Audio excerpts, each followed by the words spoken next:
Bien.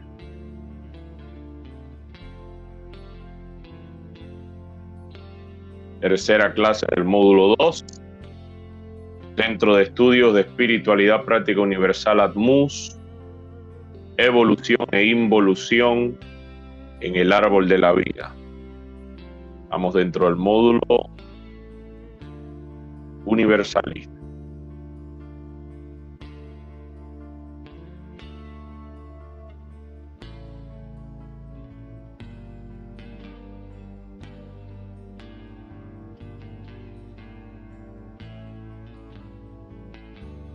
Al hablar de evolución e involución, desde la óptica en que lo venimos desarrollando desde la semana pasada,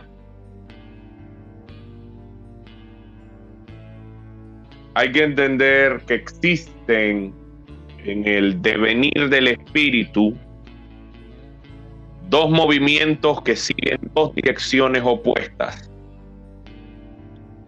El descenso del espíritu hasta la materia y el ascenso de la materia hasta el espíritu.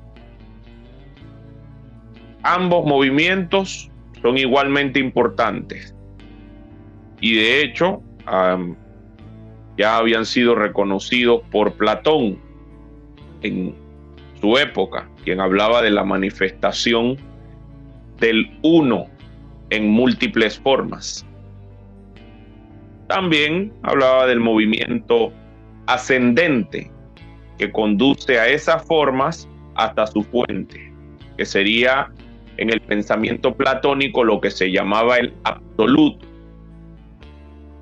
El movimiento ascendente representa la evolución de la materia hacia el espíritu. El movimiento descendente sería la involución, es decir, el espíritu haciéndose materia. No he empezado la clase, estoy como quien dice en una introducción. Esos dos movimientos que vamos a estudiar, el descenso, que es la involución, energía haciéndose materia, y el ascenso, que es la evolución, materia volviendo a su estado energético más puro, constituyen la respiración mística del universo, tal como es comprendida dentro de la sabiduría de la Kabbalah. El descenso del espíritu, según lo que hemos estudiado, sería el proceso mediante la luz infinita, el Ore Ein Sof, se contrae, ¿ok? Se va contrayendo, se oculta, se densifica hasta que se manifiesta como materia. El ascenso, según lo que hemos estudiado, el movimiento en retorno, desde el cual la materia, a través de la conciencia, a través de la obra, a través de la purificación, regresa hacia su origen divino. El Etz Haim de Rabbi Isaac Luria, bendita memoria, enseña que este doble flujo nace del Tzimtzum, lo que estudiamos en un principio, la contracción divina. Dicha contracción que dejó un vacío dentro del infinito, ¿recuerdan? Para que pudiera haber creación. Y es allí donde se proyecta una línea de luz que hoy, a partir de hoy, le vamos a llamar a esa línea de luz el Kaf, que descendió, va descendiendo gradualmente, dando lugar a 4 mundos. El propósito no es solo descender. El Ari explica que el objetivo del alma es hacer retornar esa luz. Eso le vamos a llamar en hebreo Or Hofer. Repito, parece que iniciamos, pero estamos en introducción. Or Hofer, la luz que retorna. Esa luz va elevando las chispas dispersas, las nit, tot, tot, a su raíz. El Talmud, en la sección de Sanedrín 38a, declara que todo lo que fue creado fue hecho para la gloria de Hashem. Y el Zohar declara que el descenso fue para el ascenso. Si miramos la siguiente diapositiva, vamos a ver al final esas dos declaraciones. Platón intuyó esa enseñanza en su teoría de las ideas. Recordemos que este módulo, por los cambios que hicimos, es el módulo donde abrimos el pensamiento de la Kabbalah a una dimensión más universalista, ¿ok? Así que no se extrañen de los conceptos y nombres a nivel filosófico. Porque en el caso de Platón, que intuye esta enseñanza en su teoría de las ideas, él declara que el uno, que para nosotros sería el creador, se manifiesta en la multiplicidad. Oído a lo que dice Platón, y cada cosa creada busca retornar hacia su forma original, que según Platón está en la fuente. El alma, según el Timeo de Platón, desciende al mundo sensible por necesidad, pero puede regresar a la contemplación del bien mediante la purificación. Quiero que meditemos en esta declaración que va a hacer Platón. A ti te fue dado el poder de generar o de degenerar en las formas inferiores de vida, pero también de regenerarte y ascender hasta los ángeles. Oiga ese pensamiento.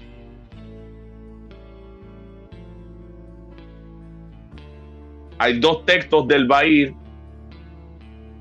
que es muy necesario esta noche ustedes lo manejen.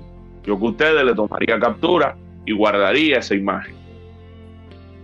Porque el Sefer HaBahir, para los que no conocen qué es el Sefer HaBahir, atribuido a Rabí Neunia Ben Hakana, de bendita memoria, uno de los más grandes cabalistas, un texto previo al propio Zohar HaKadosh.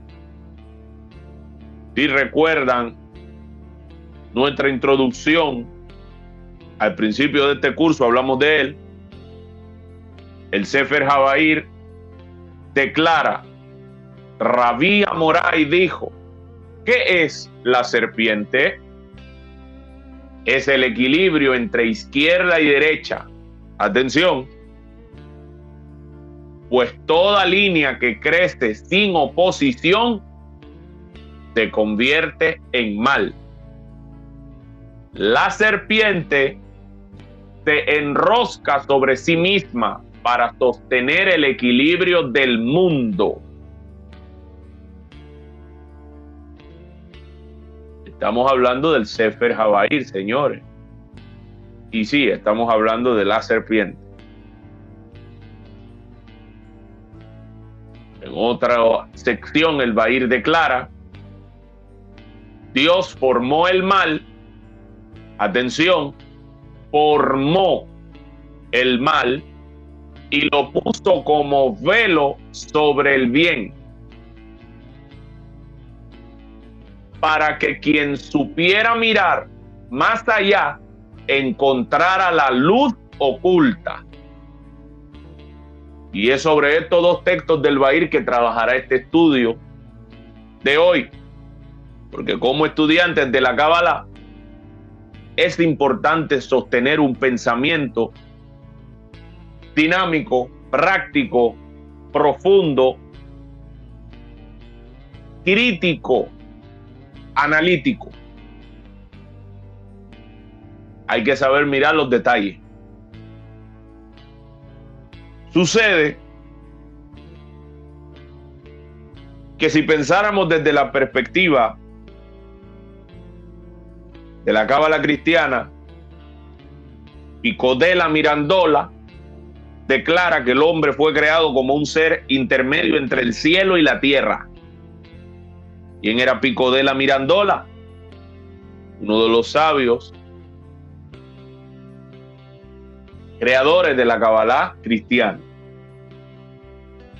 Él declaraba que el hombre, al ser creado intermedio entre cielo y tierra, también le había sido dada capacidad de elegir ascender hacia los coros angélicos o descender a los reinos más bajos.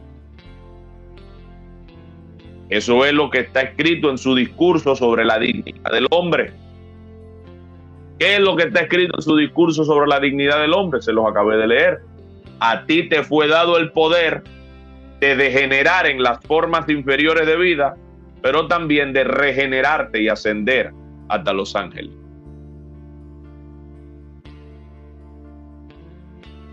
Si pensáramos en el pensamiento de logias místicas antiguas que utilizan el árbol de la vida, creo que hablar de la Golden Dawn, heredera de la tradición hermética, nos daría una muy buena idea con respecto al tema de la evolución e involución en el árbol de la vida. Pues ella representa este proceso con el hexagrama. ¿Han visto un hexagrama?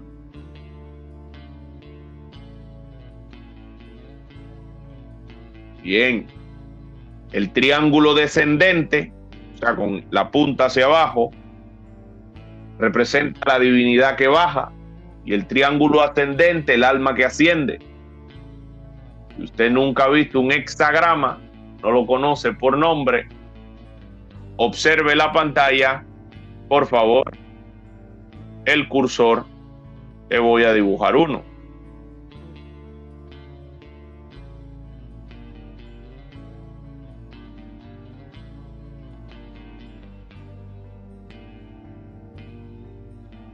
Ay. Bueno, parece que le dibujé varios, pero la intención es lo que cuenta, Es un hexagrama. Usted lo conoce como la estrella de David, el sello de Salomón, y échele. Geométricamente es un hexagrama. ¿Qué pasa? Con ello se representa también la involución y la evolución energética. La unión representa la reconciliación del espíritu y la materia en el corazón del iniciado. Eso es lo que representa este símbolo a nivel de una logia. Es la representación gráfica de lo que hoy hemos de estudiar en el árbol de la vida. Por ello es que en los sellos o sigilos místicos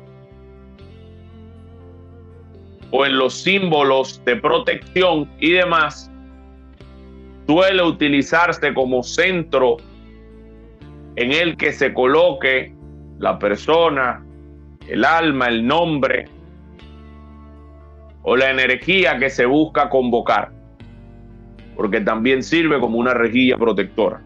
Ese es como un extra que les estoy dando con respecto a ese símbolo. En la alquimia, hablar de este concepto, evolución e involución, sería hablar de la danza entre el descenso y el ascenso. ¿Cómo pudiéramos representar esta danza desde la alquimia con este concepto? Solvet et coagula.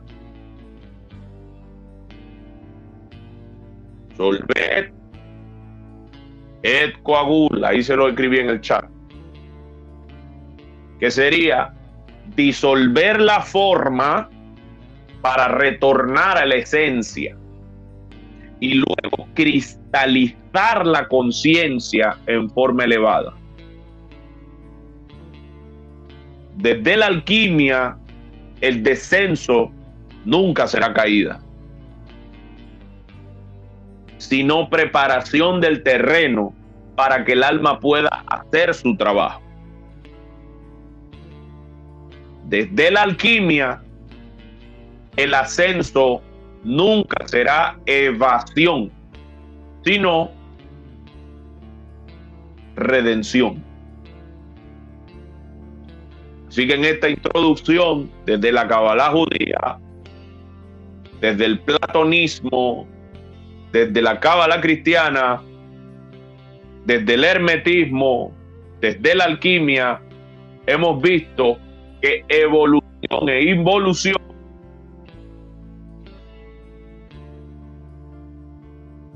el doble movimiento del espíritu o de la energía revela un misterio central que como practicantes de la espiritualidad, quizá estoy delante de futuros alquimistas, la materia no es un error, sino un escenario sagrado, donde la chispa divina es entrenada para regresar más luminosa a su fuente y continuar la expansión. Preserve bien esta imagen que está aquí a un lado, la ven, todos ven la serpiente enroscada en el árbol, y ese es el árbol que voy a estar utilizando hoy. Por lo tanto, la semana pasada estudiamos algo, y yo les dije, cuando vean este árbol y cuando vean ciertos símbolos, van a entender desde qué línea se va a estudiar. Bien, veo algunas caras asustadas.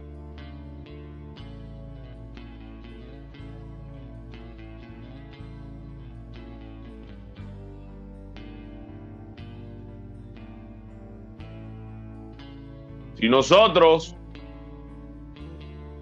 estudiamos la involución y la evolución a través del árbol de la vida, antes de entrar a la siguiente diapositiva, debemos recordar o tener claro que en el ciclo de involución, que ya lo expliqué, es donde se van a manifestar sucesivamente los 4 niveles de manifestación que estudiamos. ¿Recuerdan? ¿Recuerdan los 4 niveles de manifestación? Bien. Es ahí donde se va descendiendo por el árbol, se va adquiriendo cualidades cada vez más diferenciadas, cada vez más densas, hasta que se llega al mundo físico tal y como lo conocemos. El movimiento de evolución entonces en el árbol sería, en cambio, como dijimos, retornar a la fuente a partir de Malhut, ascendiendo por el árbol de la vida. Así que podríamos decir que involucionar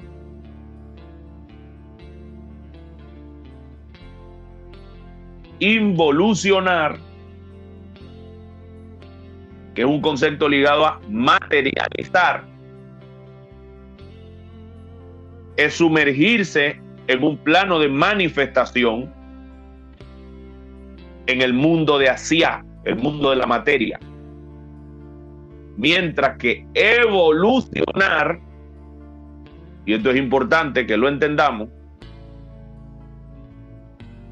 sería dominar este plano. ¿Cuál plano? El plano al cual hemos involucionado, el plano al cual hemos descendido y nos hemos manifestado, o sea, el plano de la materia. Evolucionar empieza dominando este plano y luego trascendiéndolo.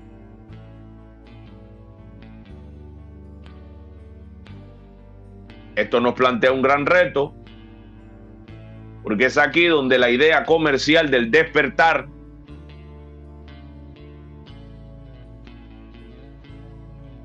entra como parte de la gran metáfora evolutiva de la Cábala, Y nos damos cuenta que el despertar es menos parafernalia esotérica y más comprensión humana, pues es el ascenso del alma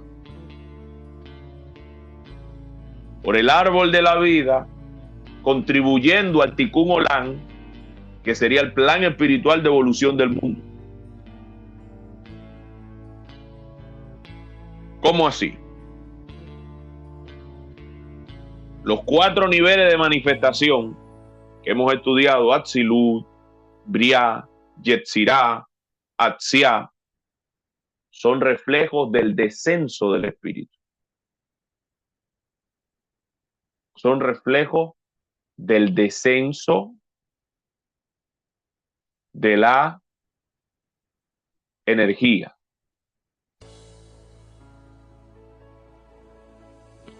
Desde su estado más puro hasta la forma más densa. El Zohar, en el volumen 1, empezandito, la sección 47a, dice: del alto proviene toda emanación, descendiendo en grados hasta ser visible en el mundo bajo. Es en ese descenso que la divinidad se reviste de forma. Es en el descenso donde la divinidad se reviste de ley. La energía se reviste de estructura, se manifiesta a través de la acción.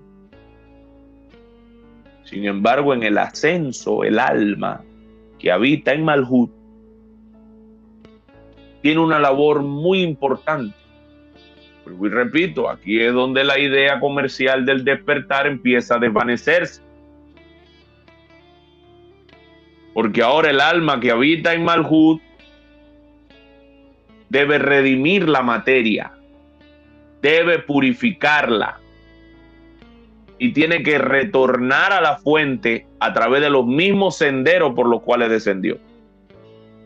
¿Y por qué digo que es aquí donde esa idea es refinada, para que no suene despectivo? Que nada es desechable, realmente es refinada. Porque cuando hablamos de redimir la materia, de purificarla y de retornar por los mismos senderos,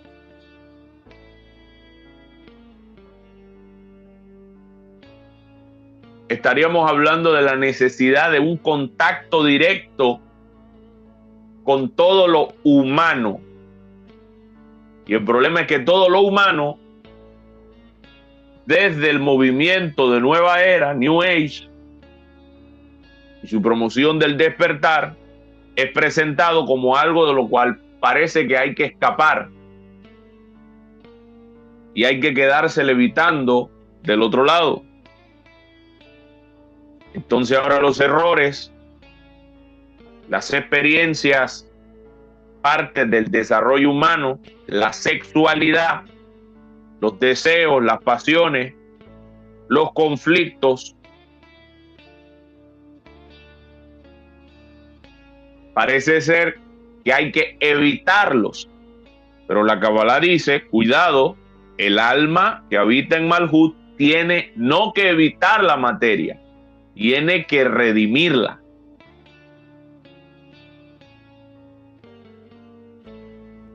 ¿Cómo redimo aquello que evito? Aquello que niego, aquello a lo cual le huyo, aquello que condeno. ¿Cómo rescato la luz? Volvamos al Bahir, y por eso les dejé esta diapositiva en pantalla. En la sección 95, Dios formó el mal y lo puso como velo sobre el bien. ¿Qué es el mal? Es el velo del bien. ¿Cuál es su propósito? Que quien sepa mirar más allá, es decir, quien haya madurado, los entendidos puedan encontrar la luz que está preservada para ellos y elevar con la luz que allí se esconde. Es decir, que el proceso de evolución requiere directamente de tu experiencia humana.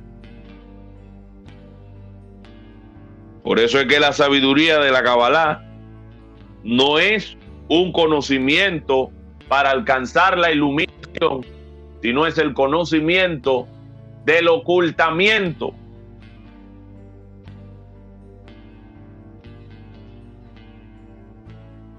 Este es el camino del Tikkun Olam. Y según Rabbi Isaac Luria, todo acto espiritual del ser humano eleva las chispas que cayeron tras el Shevirat HaKelim. Lo que estudiamos, la ruptura de las vasijas, Sipsun Aleph, Sipsun Bet.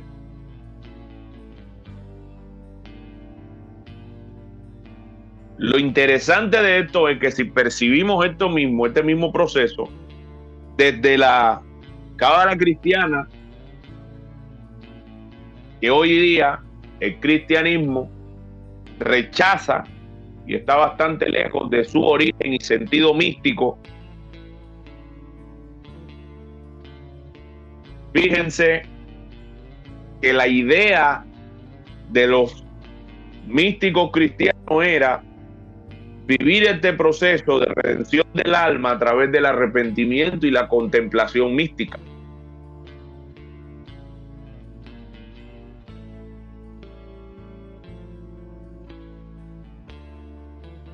En las logias, ustedes ven que existen grados iniciáticos del adepto.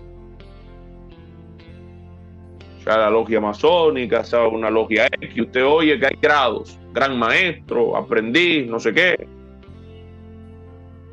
Estos solamente son arquetipos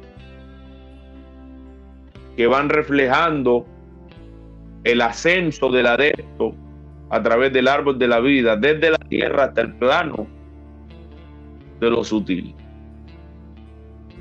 En todas las corrientes parece que encontramos esta división, porque tal parece ser que en lo profundo el ser humano, desde el misticismo, logró entender que ha descendido a la experiencia humana para elevarse desde la experiencia humana.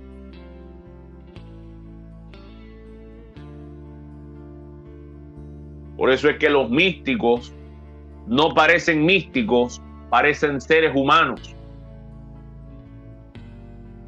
Y lo que los diferencia es la intensidad y conciencia con la cual viven la experiencia. Al parecer ser que ahora se complicó la cosa.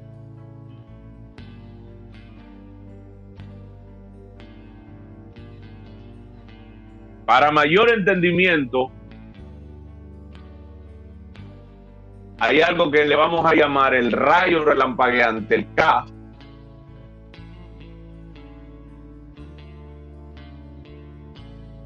Que según los escritos de Etz Chaim Sha'ar HaAkudim, capítulo 1, en torno a las enseñanzas de Rabbi Isaac Luria, después del Sipsum, atención, el Kaf descendió en forma de rayo. ¿Qué es el Kaf? Es el concepto para referirse a esto que yo le estoy marcando aquí, ¿usted ve?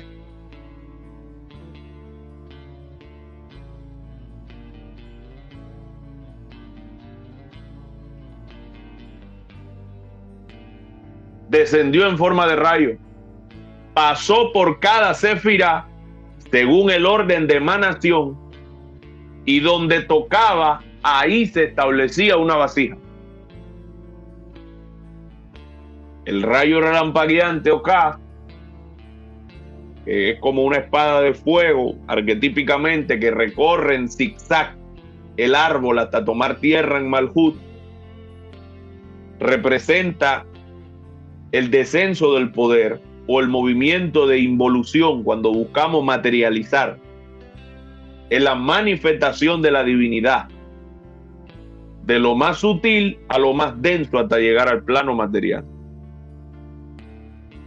El CAF va a ser esta línea de luz que en muchos árboles de la vida, sobre todo en contextos de estudio práctico o dinámico, para conocer cómo aprovechar las leyes cósmicas a nuestro favor, dígase estudios vinculados a la magia ritual, al misticismo vinculado a conjuros, ritos, creación de amuletos, sagrada manifestación y demás. Es muy probable que usted se encuentre con árboles donde usted vea una especie de espada que se va extendiendo y va tocando cada sefirá hasta llegar a tierra.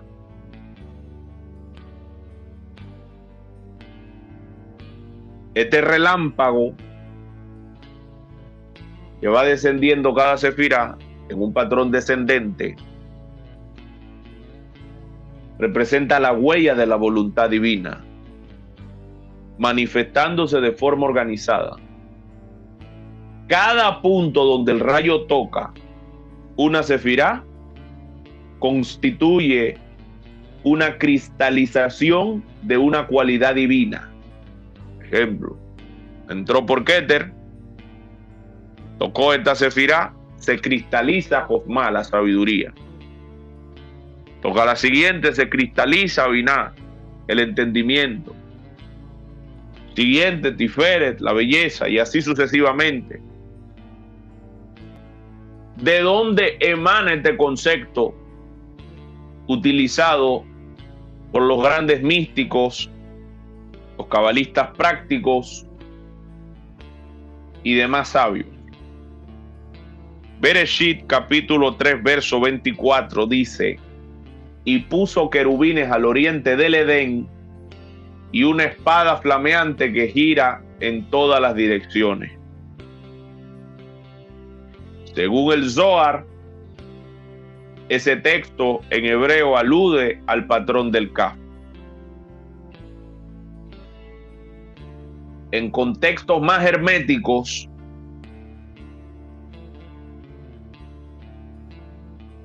se ve en ese relámpago el descenso de la energía que se va tornando en forma.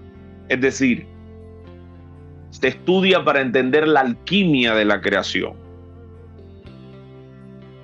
Dion Fortuyn asocia este proceso con los pasos de la conciencia descendiendo a la encarnación. Si nosotros vamos al Zohar, yo aquí le he dejado texto a un lado mientras desarrollo mi presentación. El Zohar en el tomo 2, sección 231b, dice: el rayo de gloria bajó como fuego que divide y ordena. Cada chispa dio lugar a una manifestación. Cada chispa dio lugar a una sefirá. El Sefer Habair declara: ¿qué es la línea del rayo? Es el trazo de la voluntad que separa y une, da forma al espíritu en su viaje.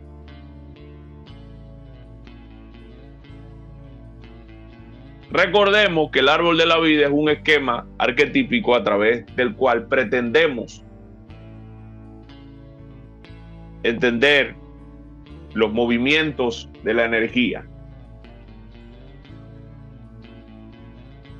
Y por lo tanto, también para saber cómo aprovechar sus leyes a nuestro favor.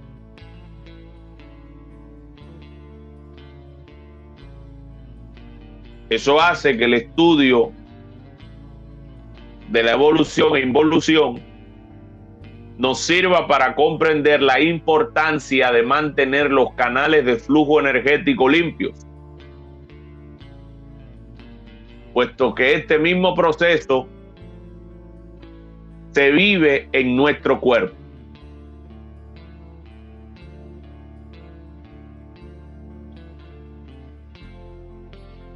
Si vimos en principio, hay una conexión.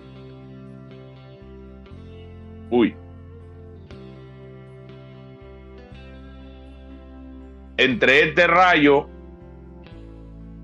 el árbol de la vida y el serpiente.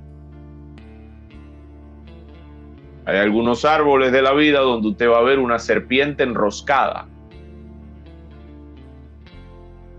¿Qué pasa?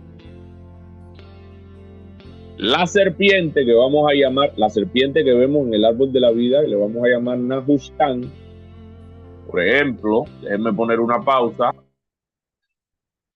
Voy a colocarles una imagen. Quiero que ustedes vean. Porque que de pronto ustedes van a salir sabiendo cosas.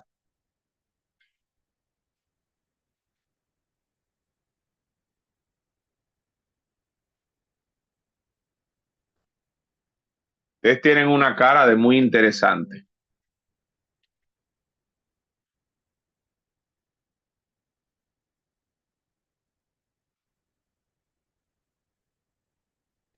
Si escuchan detrás de mis palabras, de pronto aprendan a manifestar.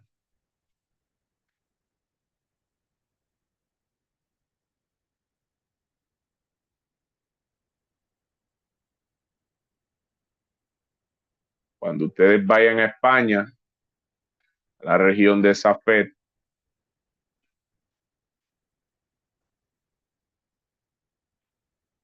o cuando adquieran ciertos textos o vayan a Italia, ustedes van a ver con mayor entendimiento cada una de las obras de misticismo a las que tengan acceso.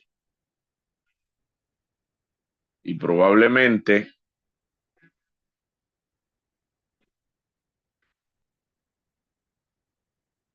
miren,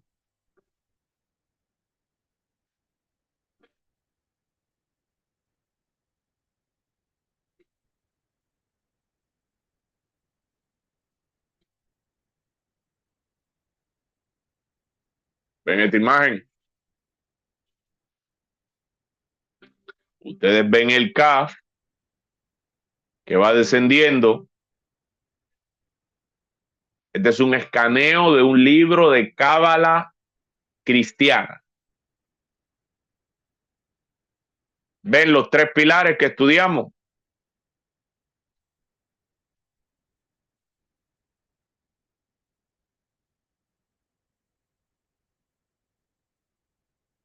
¿Cómo que no se ve?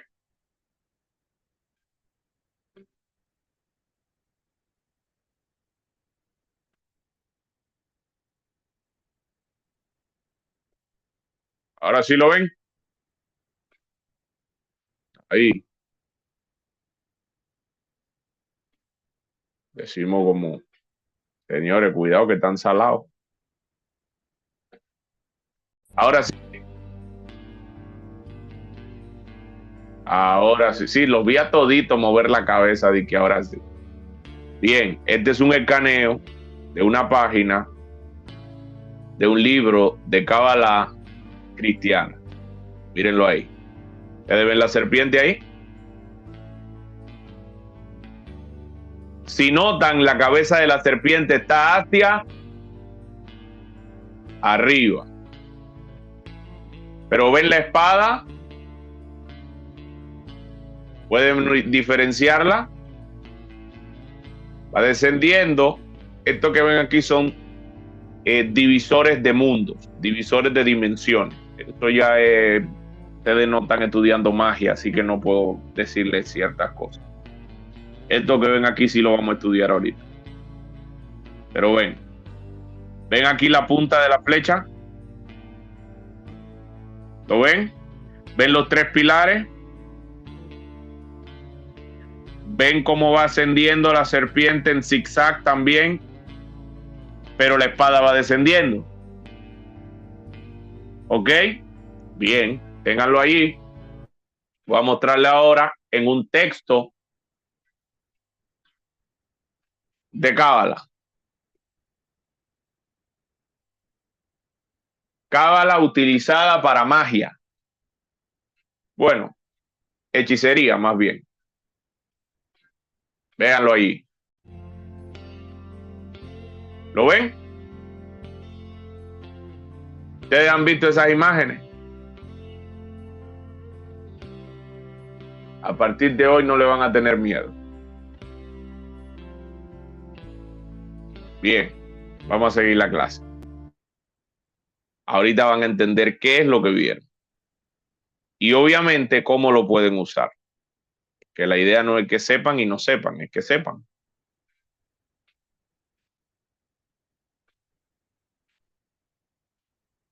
Mire, les digo algo de corazón. Hoy yo quisiera no dar el Homer y quedarme aquí porque tengo demasiado que decir. Pero hay que dar el Homer. La serpiente, que le vamos a llamar a esta serpiente específicamente que vimos, que va ascendiendo. En las dos imágenes vieron que va ascendiendo. La cabeza está hacia arriba. ¿Ok? Bien. A esa serpiente le vamos a llamar Nahushtan. Ese es el nombre que se le da en Cábala. Nahushtan. Viene del hebreo Nahash, que es serpiente.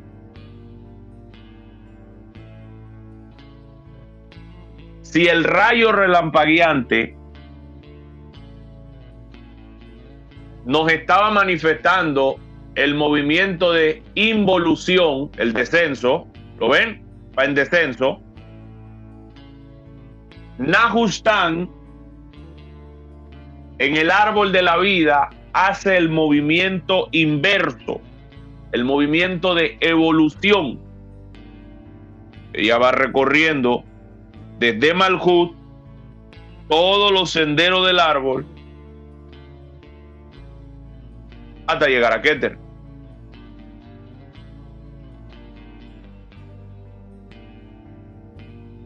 Hasta llegar a Keter. Entonces, ¿qué pasa? Esta serpiente nos recuerda lo que el pensamiento yogi llama la Kundalini Shakti, que está buscando su unión cósmica con Shiva, la fuente cósmica. Ellos lo reconocieron de esta manera en su cultura. La Cábala lo plantea a través del movimiento de evolución, y el símbolo arquetípico que se utiliza para plasmarlo en el árbol de la vida es una serpiente que va enrollándose hasta ascender a Keter. Es interesante reseñar, señores, que Nahushtan es una palabra que deriva de Nahash, como vemos en pantalla.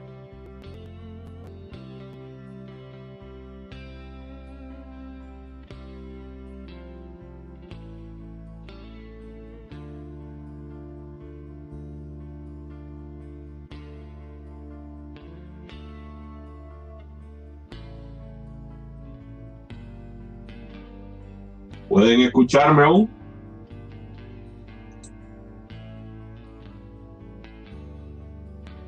Ahora. Un segundo que se nos desconectó.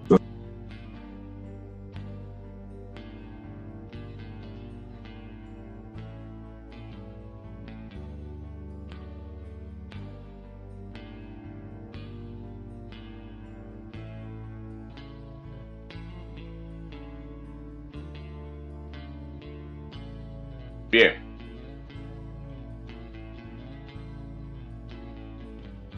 Sucede entonces que Nahushtan, palabra derivada de Nahash, que vuelvo y repito, el significado de Nahash es serpiente, serpiente, la relación que tiene esta palabra Nahash con la palabra hebrea Satán. La tenemos en pantalla, ambas palabras, ¿la pueden ver? Vamos a ver que la relación entre estos dos conceptos se debe a dos letras. Ambas palabras empiezan, Satán empieza con la letra Shin y termina Nahash con la letra Shin. ¿Lo ven? Satán termina con la letra Nun, Sofit, y Nahash inicia con la letra Nun. ¿Qué pasa acá? Ambas palabras comparten una conexión. El Bahir habla de que el Nahash, el serpiente, y también lo plantea como el Satán. ¿Qué usted me está diciendo? Calma. Hasta ahora yo no te he dicho nada. El Zohar en el tomo 3, sección 249b, dice: el santo mostró a Moshe la imagen del remedio, una serpiente. ¿Cuál es la imagen del remedio? Una serpiente sobre un estandarte, porque con lo que el pueblo fue herido, con eso sería curado. Ahí se lo coloqué. El Sefer Yetzirah, título 5, sesión 1, dice: 7 dobles que ascienden y descienden como una serpiente que va y viene entre los mundos. Está hablando de las letras el Sefer Yetzirah, de las 7 letras dobles. Dice: ascienden y descienden como una serpiente que va y viene entre los mundos. Cuidado. Nahushtan aparece en Número capítulo 21, verso 9. A eso es que hace referencia al Zohar, a Número capítulo 21, verso 9. Cuando Moshe eleva una serpiente de bronce para sanar a los israelitas. El Zohar interpreta que mirar a esa serpiente es contemplar aquello que te hiere, aquello que te lastima, que te golpea, que te hace imperfecto o vulnerable. Pero mirarlo, ¿con qué objetivo? El Zohar HaKadosh enseña que no solo es mirarlo, sino contemplarlo para transmutarlo en lo que sana.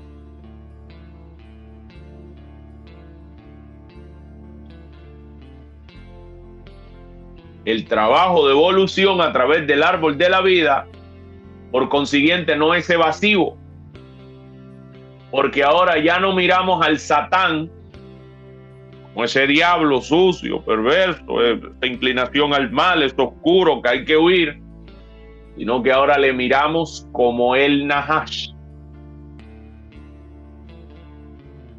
Ahora no miramos nuestra carnalidad, banalidad, humanidad, con la intención de extirparlo, sino con la intención de transmutarlo en lo que es como energía para nuestro ascenso. Es decir, convertir el veneno en medicina.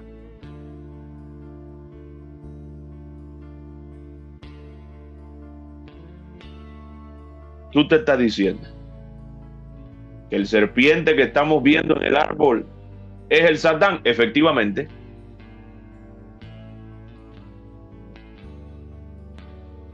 Efectivamente, ambos conceptos están unidos. Pero no es hasta allí. En la mística oriental, para hacerles un comentario, cuando hablamos del ascenso de la Kundalini, estoy hablando desde la línea yogi, desde el yoga, atención, se habla del ascenso de la Kundalini por la columna vertebral, Esa enseñanza se asemeja al recorrido de Nahushtan, que es Nahushtan, repito, la serpiente que asciende en el árbol de la vida. El recorrido que hace Nahushtan en las imágenes que le mostré, va recorriendo los senderos, por los mismos senderos de descenso, va recorriéndolos a la inversa, hasta llegar a Keter. ¿Lo vieron? ¿Se acuerdan? O hace apenas 2 minutitos. Si no se acuerdan, hay problema. Cada sefirá, que nosotros miramos como sefirá, los yogis, en la enseñanza sobre el Kundalini, lo van a ver no como sefirá, sino como los chakras. Los 7 chakras. ¿Cuántos chakras? 7 principales. ¿Y qué dice el Sefer Yetzirah, querido maestro Oliva?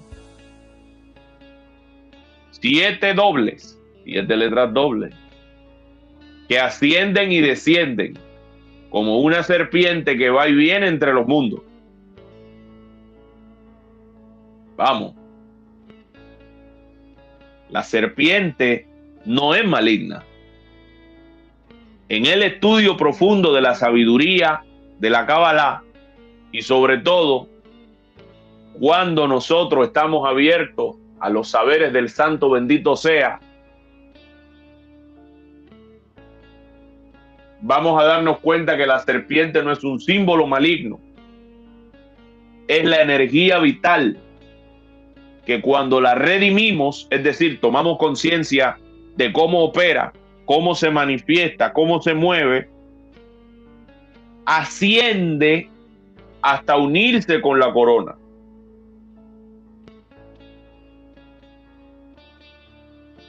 A esto es a los que los místicos de las sociedades secretas, para que sepan, le llaman el sendero de la serpiente o el camino del ocultista. Y la gente oye, ¿cómo es eso? De que el sendero de la serpiente, el camino del ocultista, ¿ves? Que esa gente son satánicos, son diabólicos. Están estudiando cómo a través del buen desarrollo humano, consciente, se va iluminando cada nivel del alma paso a paso. Lo que pasa es que son conceptos que están reservados para los iniciados en esta sabiduría.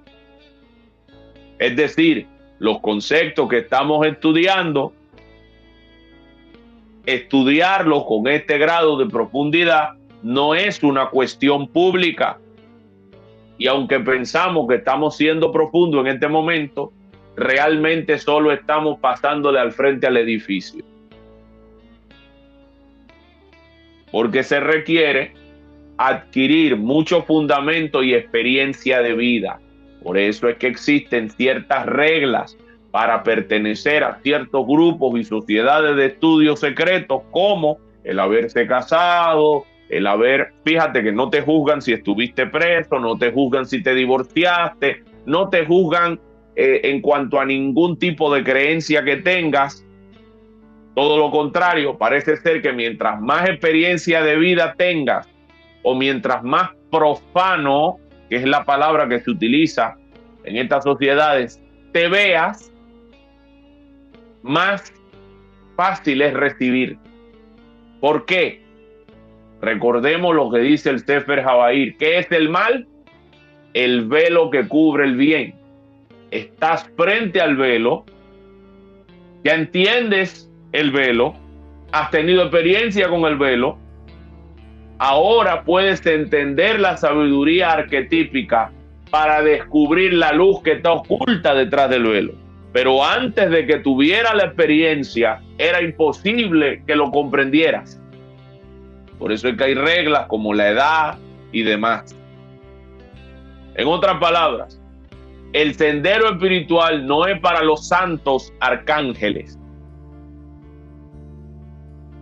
En ninguna línea es para aquellos que pretenden ser el segundo sol en el espacio.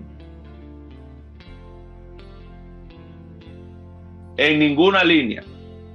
Todo lo contrario. es para aquellos que conscientemente han vivido y están viviendo. Ahora, esta misma serpiente, atención, esta misma serpiente, Nehushtan, tiene un detalle que debemos entender. La serpiente puede ser víbora o puede ser cobra. ¿Cómo así? Quiero que entiendan este arquetipo. La serpiente es un símbolo dual, que nosotros lo podemos representar por la víbora y la cobra. La víbora va a representar el aspecto ignorante.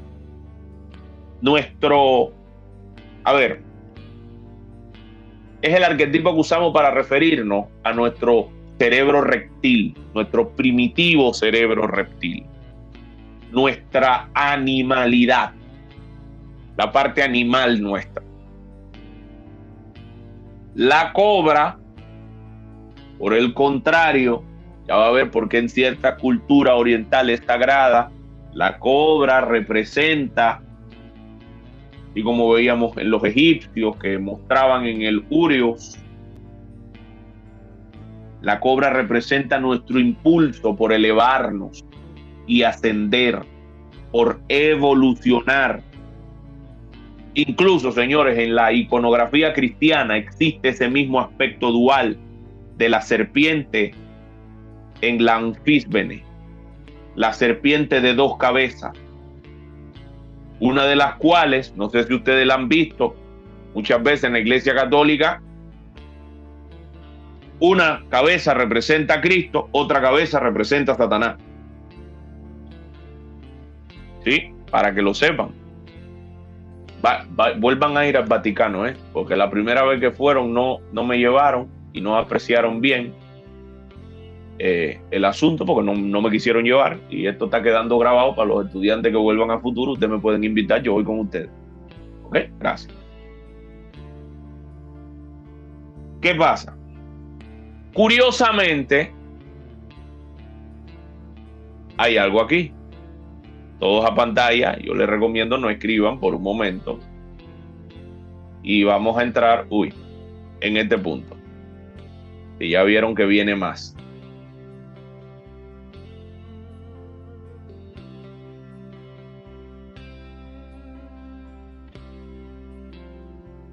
La palabra Nahash, en hebreo, serpiente, tiene un valor gramático de 358.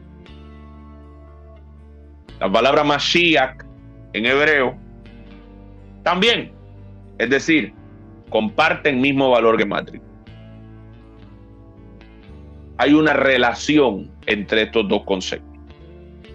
¿Ok? Esta relación la explica el Zohar. Sencilla, lo que puede ser es difícil de digerir, pero es sencilla. Zohar, tomo 2, 136b. El santo bendito sea ha escondido al Mesías dentro del corazón de la serpiente.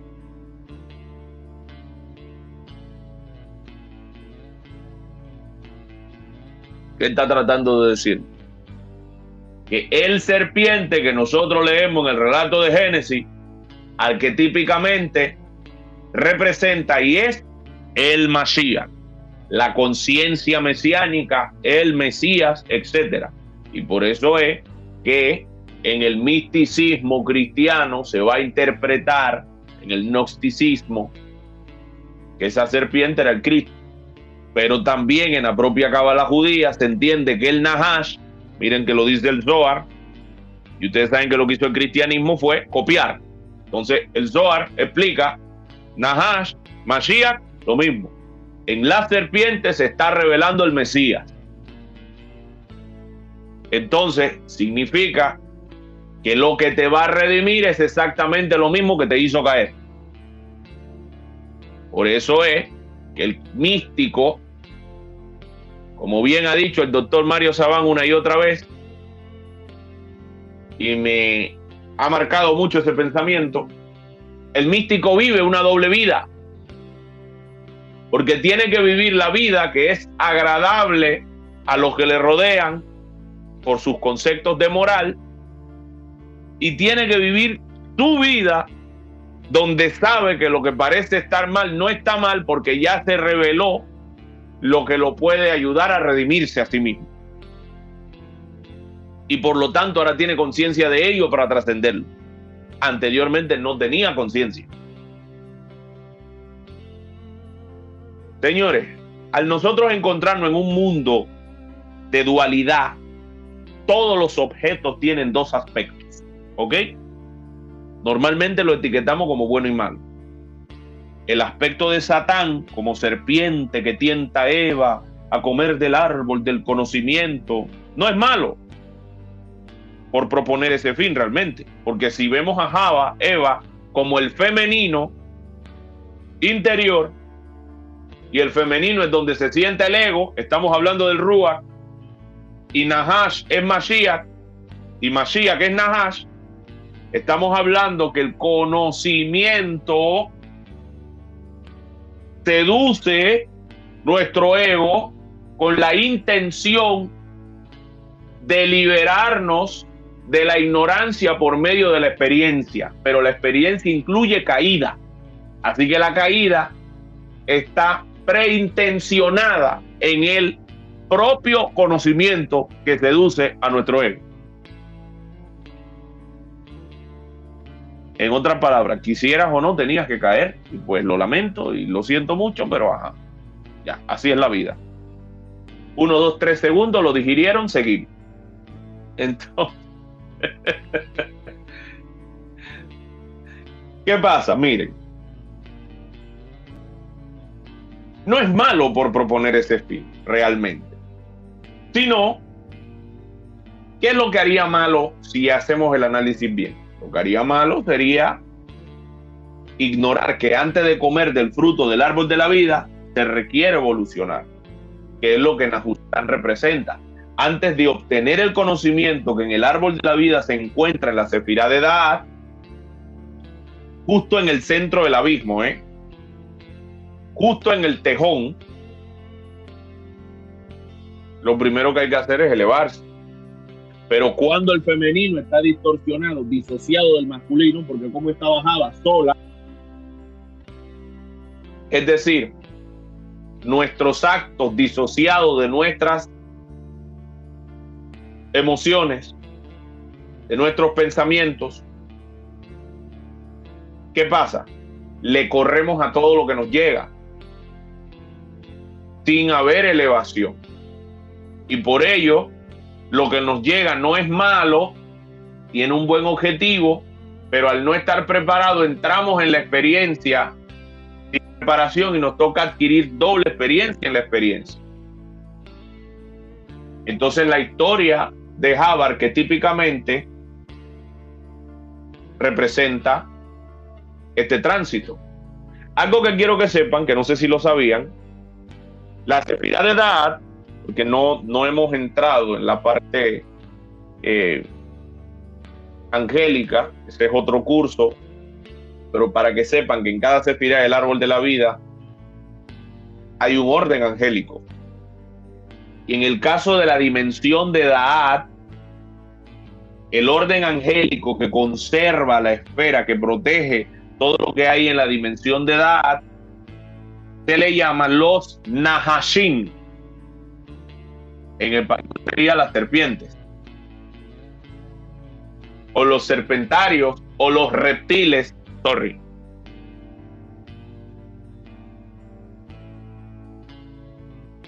los Nahashim.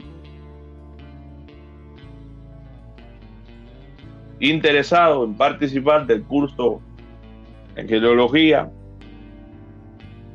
pueden ir preinscribiéndose, que se les va a enviar formulario. Todos esos cursos tienen fecha, pero después de este curso hay vacaciones para que usted pueda digerir todo lo que hemos visto. ¿Qué pasa? La serpiente es el símbolo de mayor ambivalencia en la tradición mística y por eso de pronto la gente se asusta.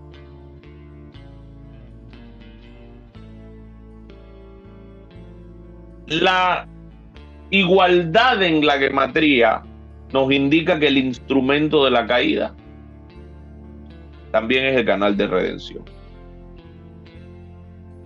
Sin embargo, Da'at, la Sefirá invisible, que está en el centro del abismo, en el siguiente imagen vamos a poder identificarlo, que es lo que buscamos alcanzar, que es Da'at del conocimiento. Con la elevación buscamos ¿qué? Purificarnos para adquirir mayor conocimiento, mayor conciencia de nosotros mismos y de lo que nos rodea. Es inevitable saber más. Tengo una compañera que siempre me dice, no voy a estudiar, ya yo no quiero saber, porque ¿para qué uno sabe tanto si al final no logra vivir todo este asunto? Un problema, yo no quiero saber, no, yo voy a dejar esto, yo me voy. Se ha ido 70 veces 7, señores, ya usted sabe. Sigue aquí en medio nuestro. Porque el conocimiento, dice Eclesiastés, genera dolor. Sin embargo, el problema no es el conocimiento, el problema es que nosotros,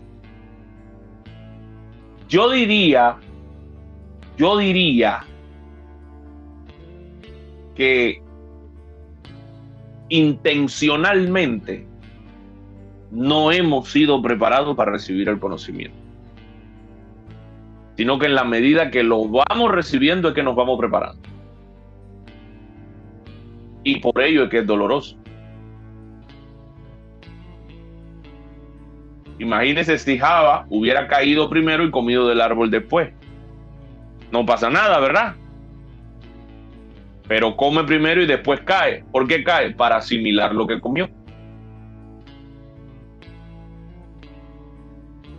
¿Ve? Lo mismo nos sucede a nosotros a diario. ¿Ve? Tiene sentido.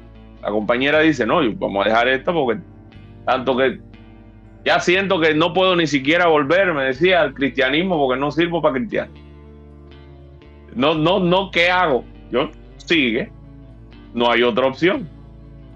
¿Por qué? Porque precisamente lo que te hace descender precisamente es el acto inicial de tocar aquello que te hace ascender. En el inconsciente tocaste el plano superior, oculto en la oscuridad de lo inferior. Y ahora estás ascendiendo hacia aquello que inconscientemente alcanzaste. Es decir, hacia donde vas ya lo tenemos. Lo que no tenemos es la capacidad de disfrutarlo, de administrarlo, de manejarlo, de contemplarlo. Pero ya inconscientemente lo tenemos. Por eso es que dice el Zohar, el santo bendito sea, ha escondido al Mesías dentro del corazón de la serpiente. Usted no le puede huir a su humanidad, no le huya. Yo sé que las leyes morales y todo esto, y nos afecta el juicio moral y el juicio de valores y todo ese asunto, pero familia, no le puede huir. Lo siento, no le puede huir, no hay manera. Lo único que vas a hacer es entrar en mayores niveles de densidad por resistencia. Por resistirte a tu propio tránsito, tú mismo te obligas a mayores niveles de densidad y de rigor. Entonces, quien pretenda alcanzar Da'at sin haber sublimado la víbora interior, va a ser tragado por tu sombra. Y es el tránsito de la vida el que te va llevando a sublimar esta víbora. Por eso, repito, hay una compañera aquí que colocó, es decir, que por eso hay tanta simbología con la serpiente, totalmente. Porque la iconografía, por ejemplo, para que investiguen, de la anfisbena o la anfisbena, representa esta tensión, dos naturalezas. Una que quiere descender, el Satán, otra que quiere ascender, el Cristo, que están unidas en un mismo cuerpo.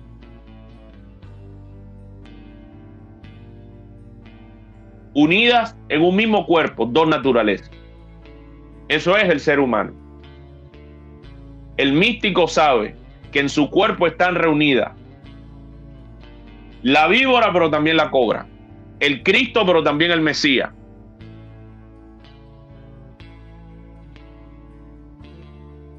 Involución y evolución. La virtuosa y la perversa. El hombre sabio y el necio. Entonces, en la alquimia, ¿qué pasa con estos conceptos? Que en la alquimia, si nosotros nos vamos a la alquimia, ¿ellos estudian esto? Claro que sí, el alquimista conoce estos saberes. Solo que para el alquimista la víbora sería el plomo y la cobra sería el oro. Él va a buscar recorrer el inframundo interior para poder emerger como redentor de su propia oscuridad y transformar su plomo, su naturaleza caída, su bestialidad en oro. Conciencia, divinidad, mayor expresión. Eso es lo que se busca en la alquimia. Para ello, tenemos que comprender cómo se da el descenso primero. ¿Hemos asimilado? Sí, ya. Bien. ¿Cómo se da el descenso? Porque como veíamos el descenso como caída, y sí, en una forma inicial, necesitábamos ver el descenso como caída. Porque recuerde que en el misticismo ningún camino es desechable. Es decir, al nosotros militar la fe convencional, requeríamos entender el descenso de la luz como caída, como pecado, como falta, para sentir todas las emociones que esto representaba, para desarrollar los primeros pasos de elevación y poder iniciar nuestro viaje.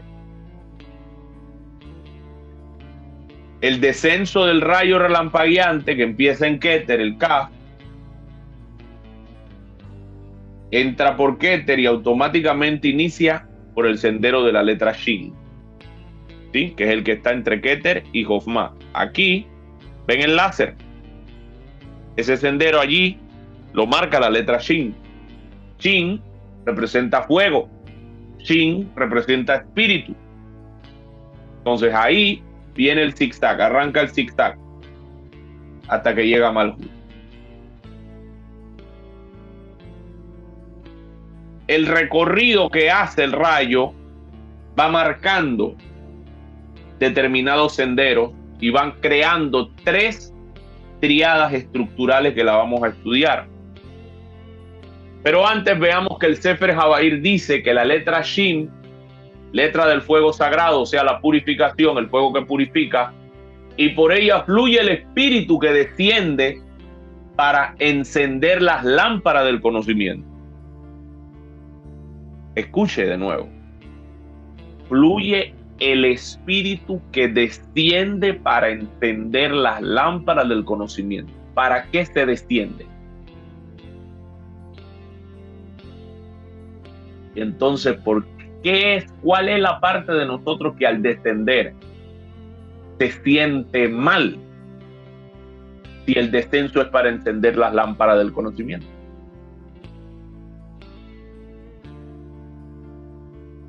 ¿Ven?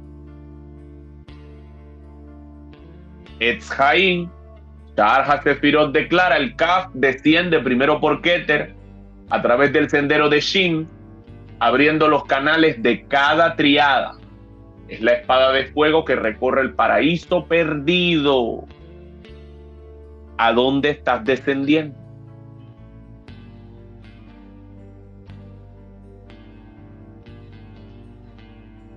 Le estoy dando la respuesta antes que hacerle la pregunta. ¿Qué sucede cuando desciende? Dice, desciende primero por Keter a través del sendero de Shin, abriendo los canales de cada triada. Vimos arriba para encender las lámparas del conocimiento. El Zohar, como uno dice, la luz recorre los senderos con juicio y misericordia hasta que desciende a la tierra donde mora la presencia escondida. Y hemos estudiado que somos un microcosmos Descendemos justamente para cumplir todo lo que dicen estos textos. Todo eso es lo que sucede a nuestro descenso.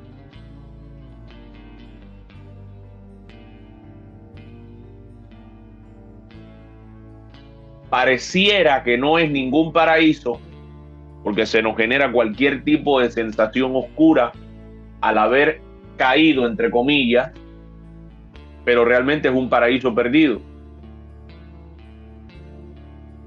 En la medida que experimentamos el descenso, vamos desarrollando juicio y misericordia hasta encontrar la presencia escondida y encender las lámparas del conocimiento una vez que hemos logrado purificar nuestros canales. ¿Ven? Entonces descendemos para asimilar lo que la luz a la cual ya hemos tenido acceso. Realmente nada de lo que ha sucedido o lo que llega a suceder en la vida del hombre está disociado de su vida. Todo está conectado a todo. Que de pronto viviste una relación hiper oscura, luego sales de esa relación y te ves que tienes toda una coquetería y una sabrosura que no tenías antes. Dices, ¿pero qué es esto? ¿Será que a raíz de esta relación estoy desarrollando una conducta promiscua? Porque entra el juicio moral. Resulta ser que cuando haces un análisis desde el árbol de la vida, lo que está sucediendo es que los canales que estaban bloqueados se están abriendo y se enciende la primera lámpara del conocimiento. ¿Cuál sería en esa situación? Te habías permitido estar en una relación así por tantos años, por la ausencia de papi y mami que representa esto, esto y esto. Ahora debes aprender a manejar la atracción por las personas que te tratan bien, que te miran como tú no te mirabas. ¿What? Se enciende la primera lámpara del conocimiento, se desarrolla juicio y misericordia en esta área. ¿Qué sucede con el alma? Asciende. Pero el mundo afuera lo que está viendo es que usted desde que se separó parece pan de pueblo.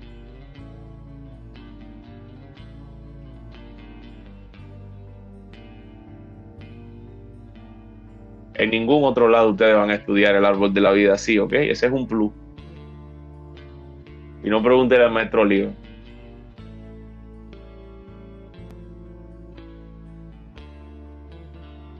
¿Tiene o no tiene sentido? Dura la persona unas 3 temporadas, dependiendo de el grado de bloqueo que haya en ese descenso que vivió, en ese escenario desde el cual va ascendiendo. Porque ¿qué es lo que está haciendo? Está integrando la luz a la cual accedió a través de estos 7, 5, 10, 20 años de matrimonio en caos. Sin darse cuenta estaba tocando luz. ¿Cuál es la caída? El divorcio.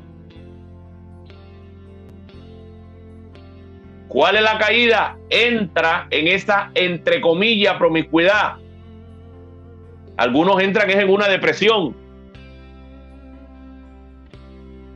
Y en esa sombra, en esa conducta, en ese experimentar, la persona empieza a desarrollar acciones.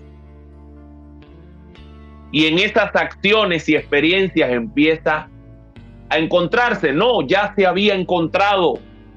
¿Cuándo se encontró? En esos 7, en esos 10, en esos 20 años de matrimonio. ¿Cómo que se encontró? Claro que sí, se encontró. Por eso fue que se separó. Ahora está entendiéndose, integrándose. Y por ello va elevándose. ¿Cuándo se encontró Java? Señores, está en el relato de Bereshit.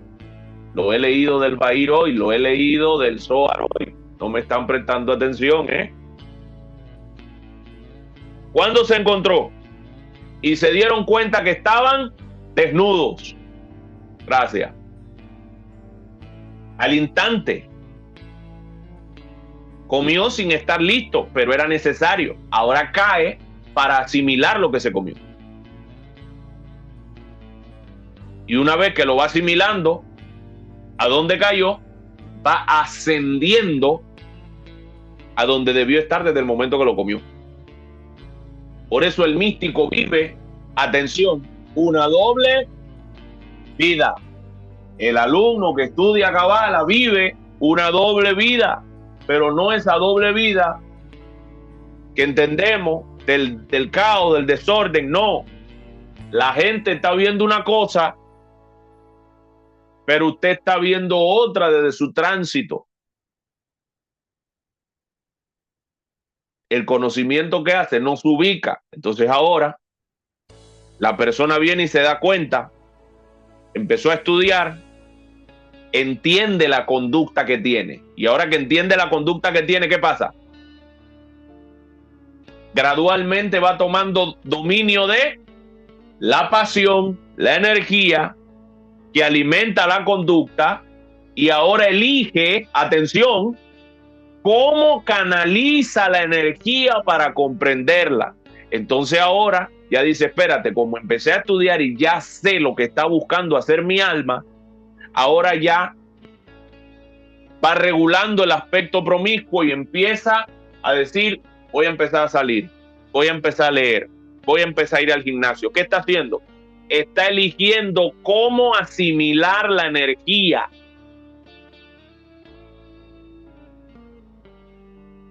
Estoy en la parte práctica. Esto es muy delicado e importante lo que yo estoy diciendo. Por eso vuelvo y repito, en las sociedades secretas, logias y más, no entran los santurrones, entran los profanos. Se les llama profanos. Cuando usted llega, que usted no sabe nada de nada, se le llama profano. Luego se le dice iniciado. Pero entre profano e iniciado usted se vuelve un adepto, porque usted está como que viendo qué es lo que hay, qué es lo que se sabe. Lo mismo pasa cuando usted está por acá afuera en la vida normal y va buscando estudios. Usted está en la vida profana, usted está viviendo el proceso evolutivo, pero lo está viviendo sin saber que lo está viviendo. Se empieza a acercar al conocimiento como un adepto hasta que decide iniciarse en el conocimiento, que es lo que estamos buscando a través de estos grupos de estudio. Nos iniciamos en el conocimiento y vamos comprendiendo el proceso que vivíamos inconscientemente, y ahora empezamos a desarrollar el poder y por la unidad también la fuerza para, conociendo las leyes, manipular nuestra realidad. Porque ya sé lo que está buscando mi ser.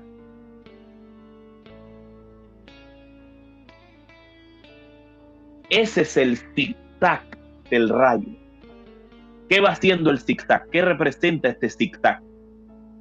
Va configurando un mapa de equilibrio. Cada movimiento lateral va activando las fuerzas opuestas y las va armonizando. A eso se le llama espada de fuego giratoria. La persona está atravesando lo que se le llama Eihalot Ha-Temurot, la cámara de los intercambios. ¿Y qué sigue después de la cámara de los intercambios? El Edén, el lugar de deleite. La persona empieza a hallar deleite en su vida.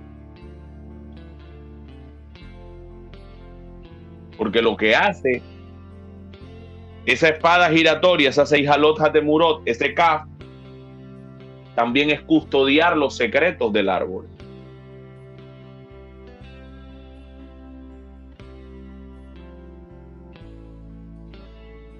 Entonces, para acceder allí, necesito oscilar, pero oscilar conscientemente. Ahora, con esto, ya usted entiende por qué es que en este camino sí existe la santidad, existe todo, pero no es una regla que su maestro, su maestra, con el que usted está estudiando sea un ser iluminado, que tenga un Uriol en la cabeza y ande en la nube de Goku. ¿Ya entendió por qué? Porque aquí el maestro o la maestra es aprendiz. Los grados solamente son para explicar en qué punto se encuentra esa persona de su viaje, pero nada tiene que ver con las cuestiones de jerarquía y superioridad que nosotros manejamos en el sistema convencional.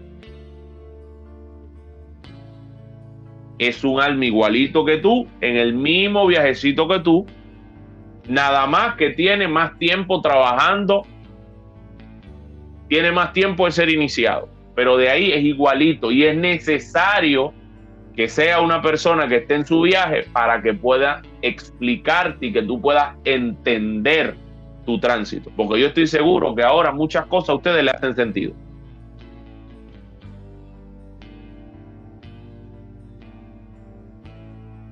En ese proceso de descenso, pero también de ascenso, se transita a través de 3 triadas. ¿Ven los triángulos en pantalla? Ya casi nos vamos.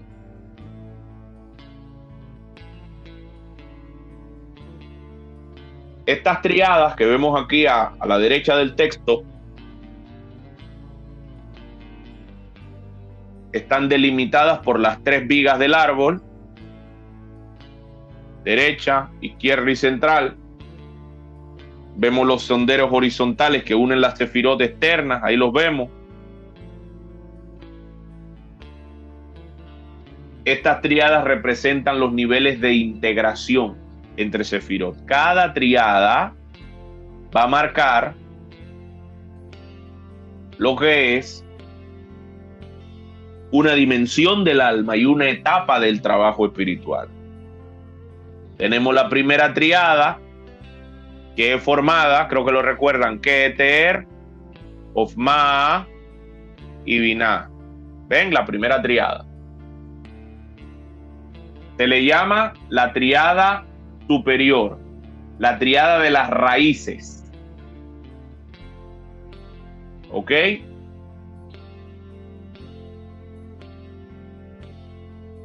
Vamos trabajando la unidad allí.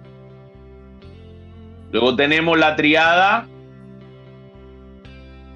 que va de Gesed a Geburah, Geburah a Tiferet. Ahí ven, la segunda triada. Estas triadas las vamos a estudiar por separado, no se preocupen. Hoy solo necesito que entiendan que son parte del proceso. Esta triada, ¿cómo se le llama? La triada que conforma Gesed, Geburah y Tiferet. Se le llama la triada de la ética.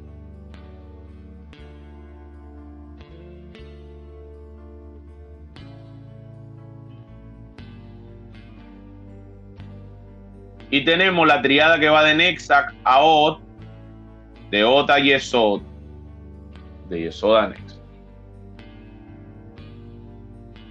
Esta triada se le llama la triada inferior. Es la triada del, le vamos a llamar la triada del templo de ánimo. ¿Qué pasa? Cada triada va a representar un mundo. La triada superior, Atzilut. La triada intermedia, Briah. La triada inferior, Yetzirah. Y Malhut va a seguir representando Atziah. ¿Ok? Miren las letras, porque usted jugaba rayuela y no se daba cuenta de lo que estaba plasmando en el piso.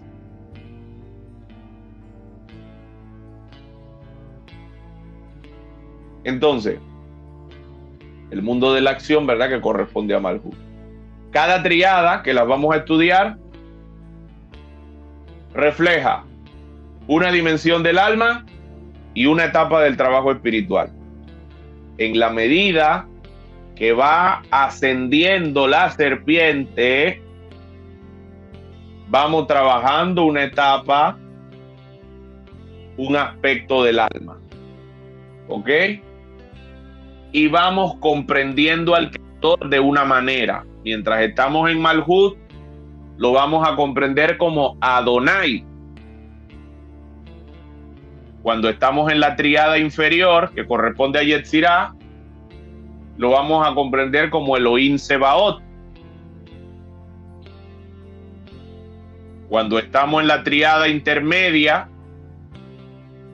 Hashem, o sea, Yud Kei, Vav Kei. Y cuando llegamos a la tríada superior, Ejie, Sher, Ejie.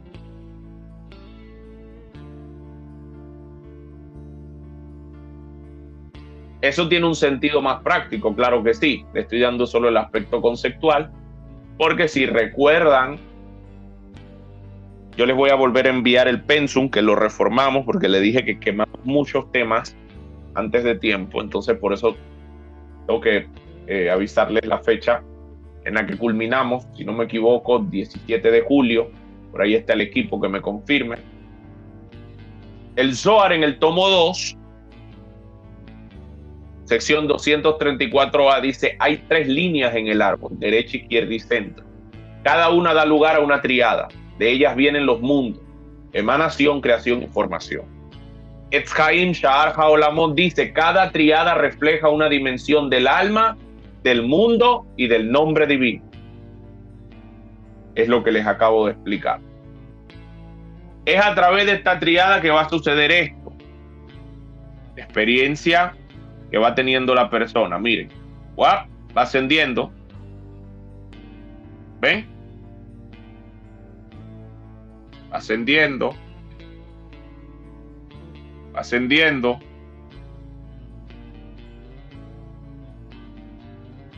¿Ven? ¿Lo ven? En cada triada se toma un tiempo. Se toma un tiempo. Y la persona va introspectando en lo que, a ver, es la razón por la que está aquí. Pero ya lo estudiaremos más en detalle en la siguiente clase. Vamos a continuar. A ese ascenso vamos a llamar los caminos del retorno. El Zohar dice: el santo tiene muchos caminos para traer de regreso a sus hijos. Yo sé que estábamos acostumbrados a la idea de que uno solo es el camino. Pero el Zohar dice: el santo tiene muchos caminos para traer de regreso a sus hijos. El Zohar también declara en el tomo 1: un camino serpentea a través de todas las sefirot. Otro asciende recto por el centro, el camino de los justos, donde no hay desvío ni caída. ¿Ok? ¿Qué pasa? Etz Haim Sha'ar HaShemot explica que el sendero del pilar central es el camino del Tzadik, el que va de Malhut a Yesod, de Yesod a Tiferet, de Tiferet a Ad, hasta llegar a la corona. El Sefer Yetzirah dice: hay caminos rectos, hay caminos torcidos y el sendero oculto del medio. El sabio sabrá cuál caminar. Entonces, en los dos primeros, en estos dos escritos, el segundo y el tercero, pareciese ser que nos mandan al del medio, ¿verdad que sí? A ir directo. Pero el primero dice: no se olviden que el santo tiene muchos caminos para hacerlo regresar. Y el Sefer Yetzirah dice: hay caminos rectos, el del medio, hay caminos torcidos y hay senderos ocultos. El sabio sabrá cuál caminar. ¿Cuál es el camino del sabio? ¿Cómo el sabio camina el del medio? A través de la oscilación. El sabio oscila sin quedarse en ningún extremo. Él oscila como la serpiente, pero va enrollado ¿de qué? Del camino central. Pensamos que debería subir así ya. Pero para poder sostenerse, el sabio, ¿qué hace? El sabio va oscilando. Llega a Yesod, Ot. Desarrollé Ot, Nexta. Tiferet. Geburah. Hesed. Binah. Ofma. Keter. Usted lo ve que es como un zigzag, pero en esencia lo que está haciendo es esto.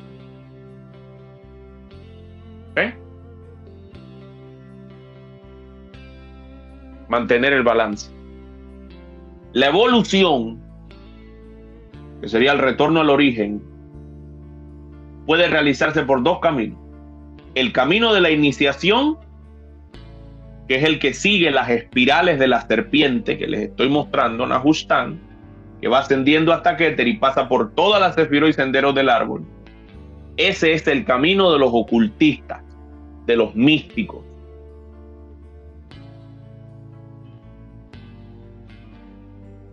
Ese que les acabo de mostrar.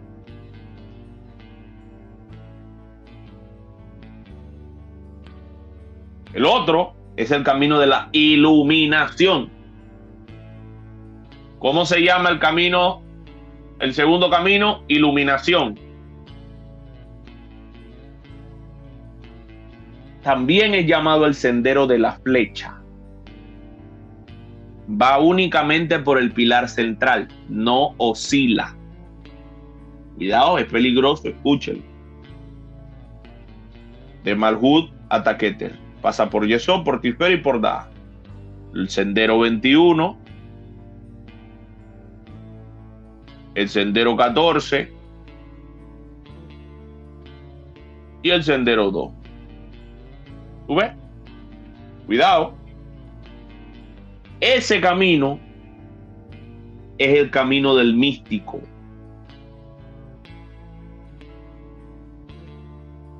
Y del mismo modo que se asciende en línea recta una montaña, ese camino es más forzado que hacerlo en zigzag, porque ese camino es directo, pero ese camino requiere una fe y una energía excepcional, y sobre todo requiere un equilibrio tal y como representa el pilar central.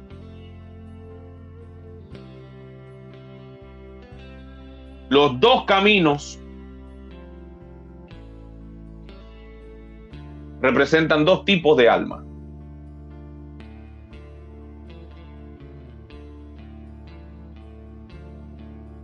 El primero que les mostré, que asciende como la serpiente, el adepto, que va iluminando cada paso.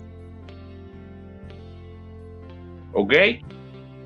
Ese es el que usted eligió inconscientemente.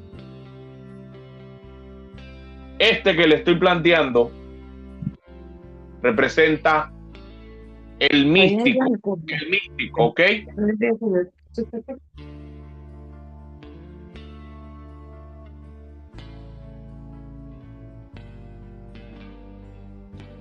El místico se entrega a la fe.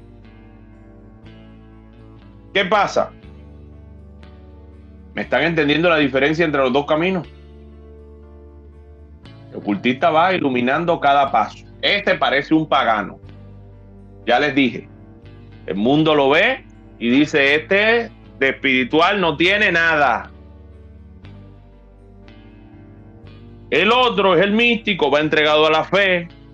Tú sabes, tú lo ves y dices, wow, huele a santidad. ¿Me entiendes? Ambos caminos son santos, porque el Zohar dice, el santo tiene muchos caminos para traer de regreso a sus hijos. Los dos caminos son santos. Pero el primero, que va en zigzag, el camino del ocultista, que representa al adepto, construye el templo interior. Demora más. Es difícil, pero la persona va construyendo su templo interior. El segundo es más rápido, pero es ardiente. Y un movimiento en falso y no la cuenta. Porque se eleva en fuego. ¿Ok? ¿Qué camino usted está estudiando aquí? Si usted ha escuchado cómo yo enseño, eventualmente sabe que le estoy hablando del primer camino, el camino del ocultista. Va construyendo su templo, va paso a paso, midiendo. Y en ese camino la experiencia es importante.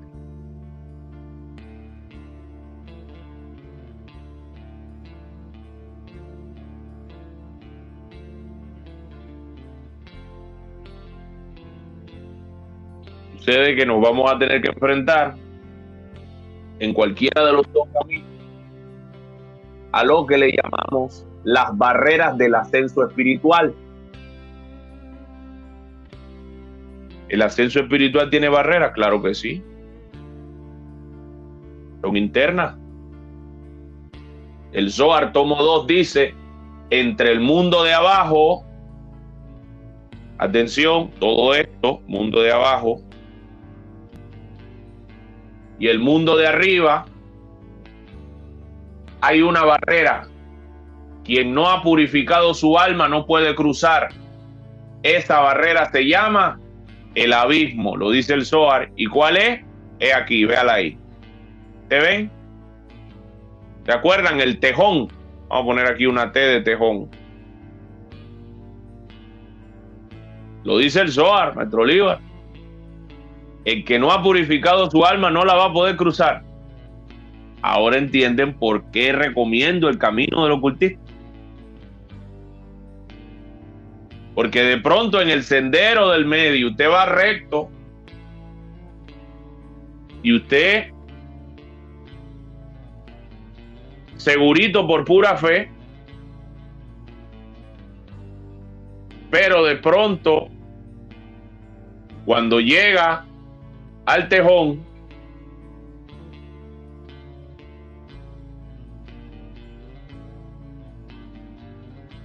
se cae. Porque no hay fuerza, no ha construido su templo interior para poder enfrentar la crisis existencial. Es decir, aquella mujer salió de esa experiencia, aquel hombre salió de esa experiencia, sigo con el mismo ejemplo, y se metió a X religión, o se fue de viaje por el mundo.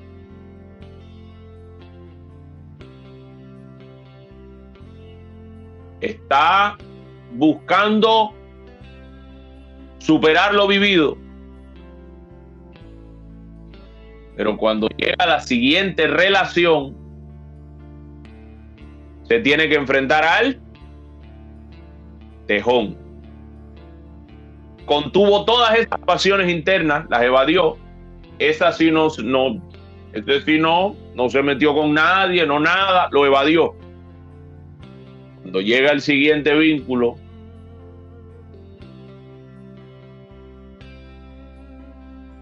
no sabe por qué hay gritos, por qué hay una sensación de vacío, por qué hay una incomprensión. ¿Qué está sucediendo? ¿Qué está pasando? ¿Está enfrentando qué? Una crisis. Pero esa crisis, ¿qué representa? La hemos estudiado. ¿Recuerdan cómo atravesar el tejón? La forma en la que se autopercibe desde la Biná, su Tiferet, o sea, su yo, es la que dice, esto no tiene sentido. Entonces hay que abrirse. Si hubiera tomado el otro camino y hubiera venido construyendo su templo, hubiera entendido que ningún estado es permanente. Pero como no lo entendió, tiene dos opciones. O termina diciendo, me quedo solo, me quedo sola, etcétera, sin que ese fuera su propósito, y se autoflagela. O hace aquí un esfuerzo y se abre a una idea mayor de sí mismo. ¿Usted me está entendiendo el ejemplo? Por eso es que Etz Haim, Sha'ar HaParsá, dice: la parsa es el velo que separa los mundos superiores de los inferiores. Solo la luz refinada puede atravesarla sin ser rechazada. Esto es la parsa, lo que usted le llama el tejón también, lo que le llamamos el tejón. Necesito atravesarla, pero tengo que refinar mi conciencia. Para ello, lo más saludable es construir tu templo interior, porque la fe no es suficiente. Tienen que ser casos muy especiales. Una fe, como bien leímos, excepcional. Por lo demás, es prudente ir construyendo tu templo. Por eso el Bahir declara: Da'at está entre lo visible y lo invisible. ¿Lo ven ahí? Es un umbral que solo el puro puede cruzar. En cualquiera de los casos, el ascenso, Señor, implica atravesar una barrera. Y no solo una, varias. Porque las barreras, yo les expliqué la otra vez, aquí hay una, aquí hay otra, y aquí hay otra, porque es una por cada triada. Marcan el paso de un nivel de manifestación a otro, de un nivel de percepción a otro. Y esas barreras o pruebas impiden el ascenso cuando el individuo no ha evolucionado hasta el nivel que marca el límite. Estas barreras las vamos a ver más adelante. Pero esas barreras, ¿cómo las llamamos? Parsa. En plural sería parsaot.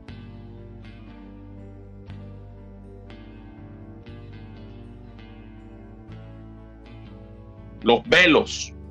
La más temida de las tres barreras es el tejón, acá arriba, que separa Biná de Tiferet. El que no ha integrado sus sombras caerá en el caos de su propio ego.